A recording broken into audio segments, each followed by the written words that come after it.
করত। শিক্ষক নিয়োগের দুর্নীতির প্রশ্নে তিনি অনেক কথা বলেছেন। তারপরে বিজেপিতে গেলেন, এখন বলছেন আমি বিজেপিতে গেলাম, কিন্তু বিজেপি তো তৃণমূলের বিরুদ্ধে না, মমতার বিরুদ্ধে না, কেন্দ্রের নীতি কেন্দ্রীয় সরকার চায় না মমতার রাজ এখান থেকে সমাপ্ত হোক।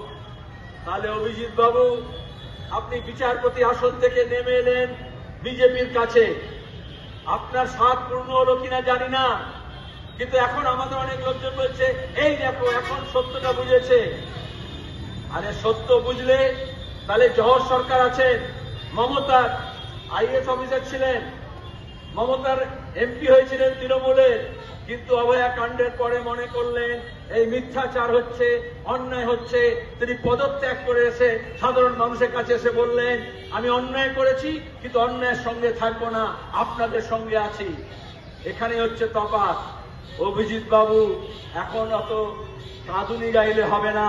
যদি আপনার সাহস থাকে, আপনি যদি নীতিবান হন, তাহলে বলুন বিজেপি অন্যায় করছে পশ্চিমবঙ্গের বুকে, মমতাকে পুষছে, তৃণমূলের সমস্ত গুন্ডামি মস্তানি দুর্নীতিকে পুষছে, আমি সেই বিজেপির সঙ্গে নেই, বেরিয়ে আসছি। তবে বুঝবো যে আপনি অভিজিৎ গাঙ্গুলি যে বিচারপতি অবস্থায় যা ছিলেন, বিজেপিতে গিয়ে দাগ ময়লা লাগলেও আপনি সেটা ধুতে রাজি আছেন। এইটা হচ্ছে চালাকি।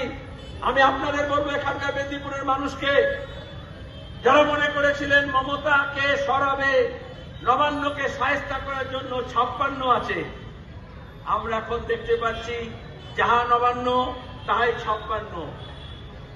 এই যে আপনারা মহিলা সমিতি মাইক্রো ফিন্যান্স নিয়ে লড়ছেন, গ্রামে গ্রামে মেয়েরা তারা ঋণগ্রস্ত হচ্ছে।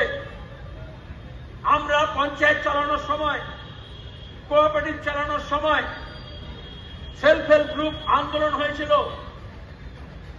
বামফ্রন্ট সরকার যখন ছিল